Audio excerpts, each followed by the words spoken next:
All right, so I'm here with Charlie Tian, CEO and founder of GuruFocus.com. Charlie, in 30 seconds, what does GuruFocus do exactly? The name gives me some hint. GuruFocus is a research platform. It provides research tools and data for value investors. And originally started with tracking gurus, but we're doing much more than that now. Yeah, it's actually a great site. Got a lot of resources on there. Yeah. Let me shift to a question that has been on my mind. I'm asking everybody I see here about this topic. In the old days, Ben Graham could find NetNets. Right. Then there was cigar butts. Yeah. And Warren Buffett, even 10 years ago, said, I can't find cigar butts anymore. Mm-hmm. The market is too competitive. And I think Charlie Munger says something about this recently, too, that we've got more people, got more knowledge, and now with AI, there's just a lot of competition for alpha, for investment ideas. But then you look at something like the crypto bubble or the tech bubble of the past couple of years that shows there's still human irrationality. Absolutely. Where do you think the best pockets, and maybe that's the answer, but what do you think the best pockets of alpha are going to be in the future if those old ways always get used up? Actually, a very interesting question. Surprisingly, and I studied the NetNet or cigar butt. Just not very long ago, I found out lots of those, especially in biotech industry. Huh. And lots of small biotech industries, they are traded at below the cash value at this point. You can find lots of those. But the problem is I tracked their performance since, I think, 6 months ago, and they did very poorly over the past 6 months. Hopefully, I mean, nobody wanted to be in biotech the past year, but a couple of years ago, it was super high. Yes. So, maybe another 6 months or 12 months, it might come back? It can be. I think many of them will come back. But, of course, you need to be diversified when you invest in NetNet. And but they still exist. Yeah, they still.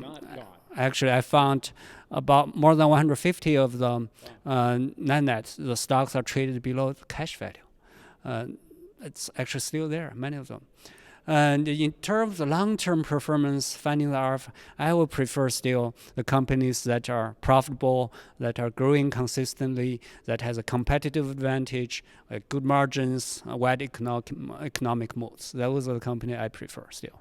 Do you not like quant investing? And I say that because part of my mind thinks we have too much liquidity in the market. It's too easy to trade. It's too easy, and that just injects noise. Volatility, which can, unless you're dealing with options, volatility lowers the value. A capital market at its best, and I know you're the guest, not me, but a capital market at its best takes money from investors, gives it to good companies, and away from bad companies. Right. That's an important function. And if you have a casino instead of a capital market, then you deprive the economy of that. Do you agree with that? And what do you think of quant investing? I totally agree with you. I think that quant investing, if they trade frequently, they provide some liquidity. Maybe the market, some places need, but overall they don't generate economic value. To me, yeah. I tend to agree. How do you invest personally? I mean, besides finding good quality companies, are there specific gurus you follow, specific rules, like a little bit more specifically than just good companies? I like actually good companies, as you said, and I like the companies which are really profitable, has high profit margins, good growth. And of course, I have certain gurus I follow, I love and look at their portfolio closely, and sometimes I invest in the companies they invest. Some of them, of course, Warren Buffett, one of them, and Chuck Acro, he runs Acro Capital Management. He's an investor that I tremendously respect. And Don Yakman, the Yakman Fund. Yep.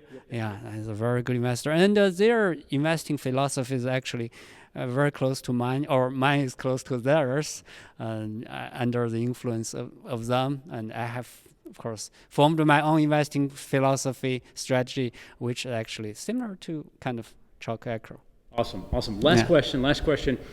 A bit selfishly, sort of, for my 14-year-old son, because he won't listen to me. He's got some money. He's looking to invest. Any broad advice, and I would say my 14-year-old son, but also to someone just starting who has some money and says, okay, whoa, there's so many options, it looks scary, like what are some key points that I should keep in mind? Actually, it can be very simple, and I summarized it in my book, Invest Like a Guru. Just one sentence, actually, buy good companies only. Simple enough. Can't go wrong with that sentence. So, Charlie, thanks so much for joining us today. Really appreciate it. Thank you very much, James. Awesome.